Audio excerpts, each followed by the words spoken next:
So good morning students. So last class we have discussed about the load equalizations, and we have also derived some equations for the load equalizations, and the total load equalization concept is based on the flywheel, and we have also discussed what is the function of the flywheel, how the flywheel is connected in the system, and why it is necessary in a particular system. So by the use of the flywheel, the response of the system will decrease. That means without flywheel and with flywheel, there is some merits and demerits in the system. Suppose one system is not having the flywheel, then we can start the system and stop the system very easily, and it can be maintained frequently. Okay, so that means the response is much more higher if the flywheel is not connected in the system. And if the flywheel is connected in the system, then what will happen? The flywheel is nothing but a heavy metallic mass. So if the system is in standstill state, then to get the rated speed, so sorry for the interruption. So if the flywheel is connected in the system, then we can't get the rated speed at a certain permissible time limit, because as the flywheel is nothing but the heavy metallic mass, so to reach the rated speed of the system, it will take some time, right? Similarly, if you want to stop the system immediately, then it is not possible to stop the system just because of the kinetic energy stored in the heavy metallic mass.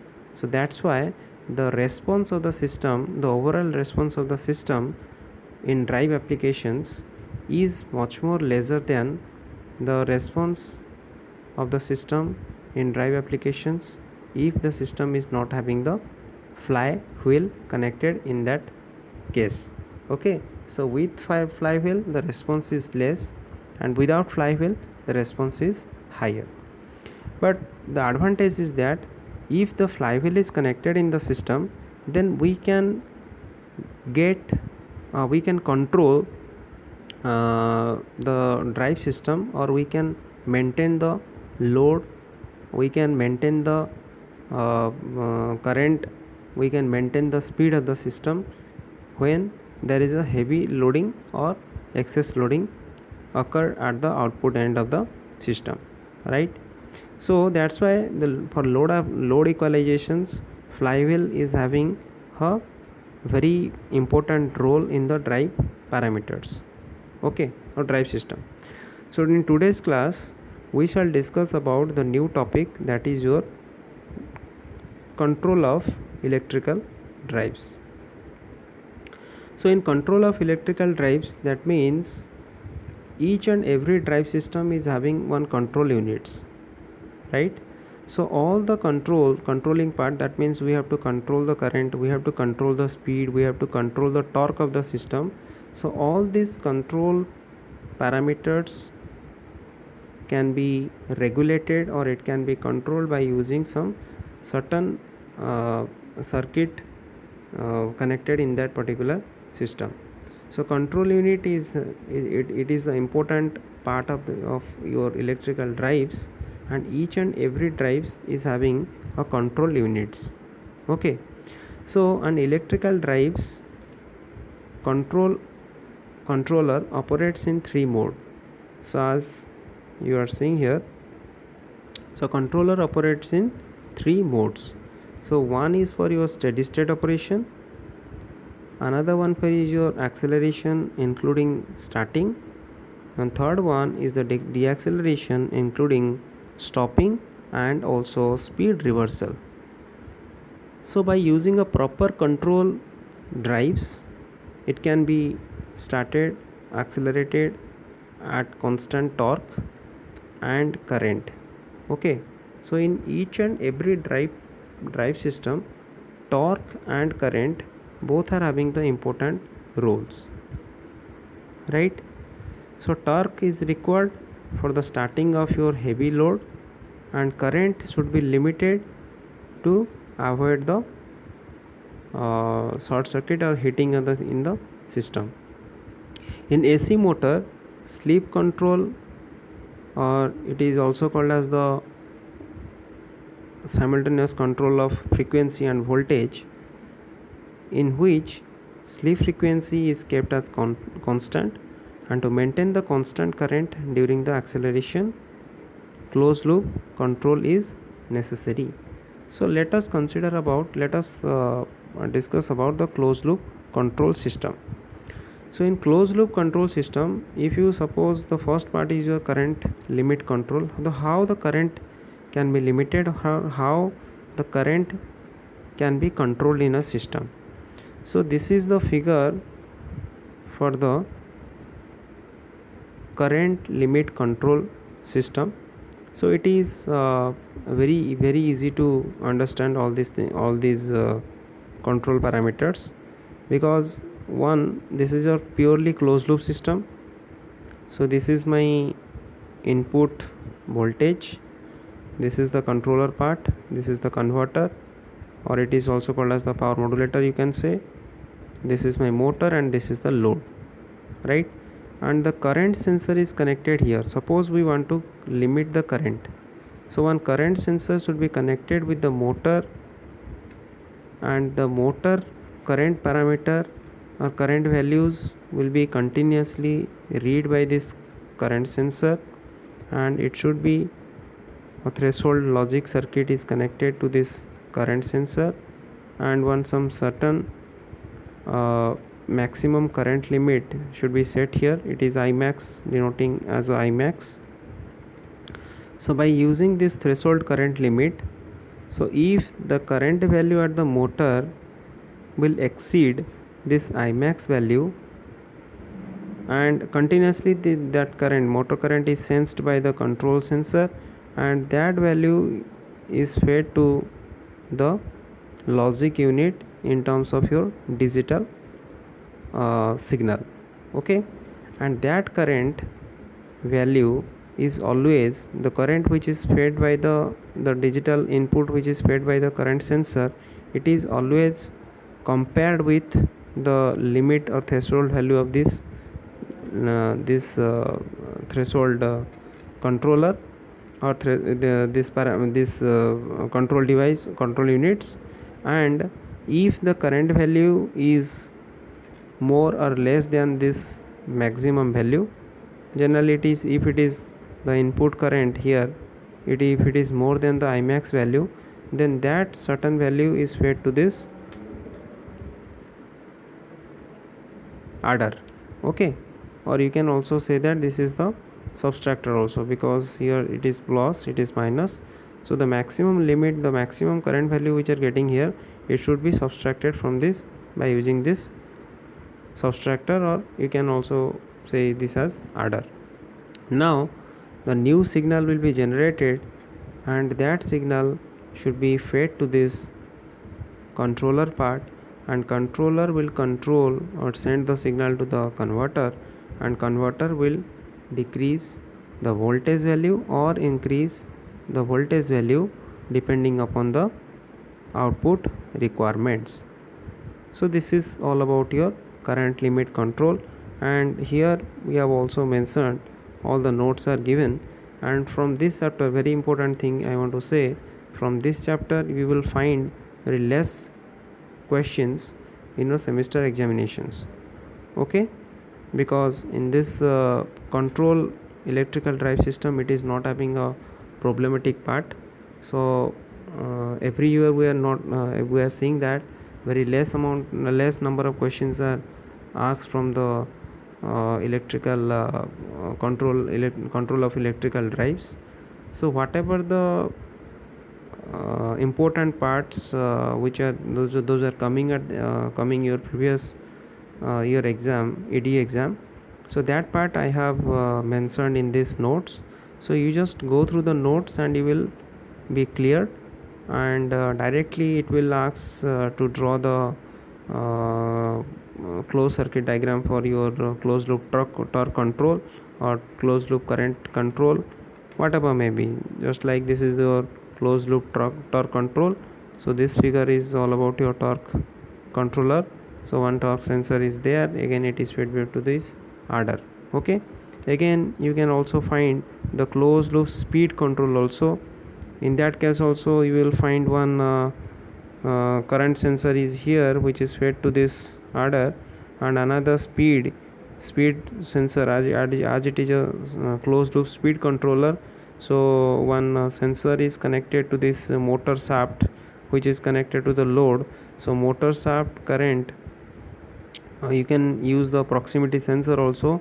So that speed will be sensed by the speed sensor, and again the signal is fed to this adder, and it is processed by the speed controller, and some current limiter is also used here, and again the final signal will be produced, and that will be fed to the converter part, and converter will control the motor speed.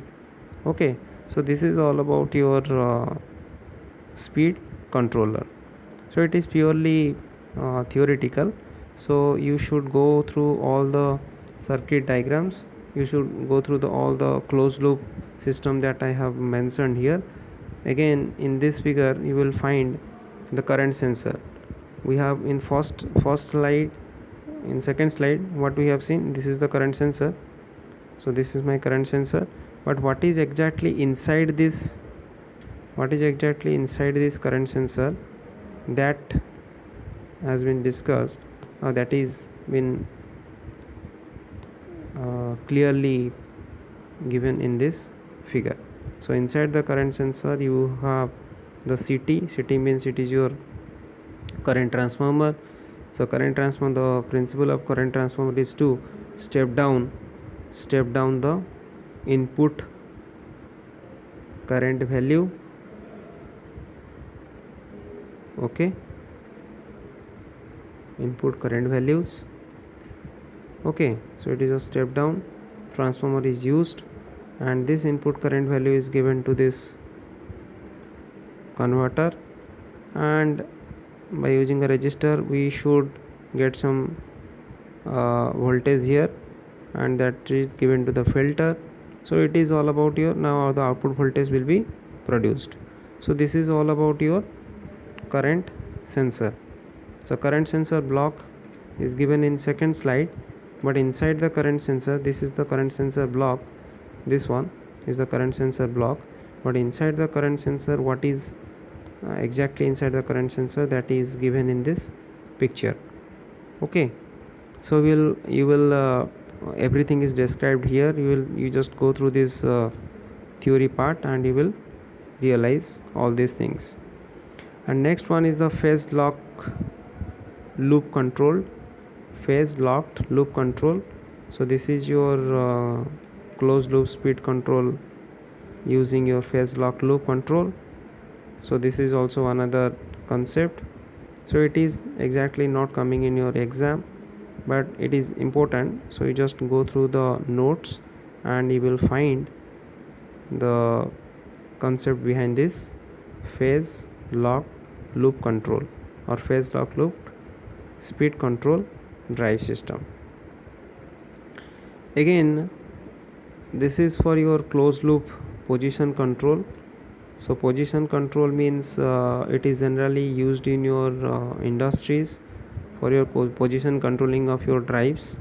So generally servo motors are generally used. Servo motors are generally used for your position control. So for this servo mechanism, one control part should be needed, and this is the control techniques which is used for your position control of the servo motor or other types of motor which has been connected in your drive system. Next part is your closed loop speed control of multi-motor drives. Multi-motor drives means if one single motor is connected and it is a mono drive system, and if multiple motors are connected in a system, then we can call it as a multi-motor system. Just like in this system, it is having n number of motors, first motor, second motor, and up to n number of systems are connected, or n number of motors are connected, and all the motors having one shaft, and all the shafts are connected to the load units. So it is a multi-motor drive system, and you will find how the speed can be controlled, or how the torque can be controlled, or how the current can be controlled in a multi-motor drive system. So in this figure you will find the control of your torque in a multi-motor drive system. And in next slide you will find here the closed loop control system for your multi-motor drive systems. These are the parameters k1, k2, and up to kn. These are the constants set for the reference torque for the closed loop torque control for section 1 to 9. So just like your motor 1, motor 2, motor nth. So for motor 1 to n, there are several constants k1 to kn are used for the controlling of your torque.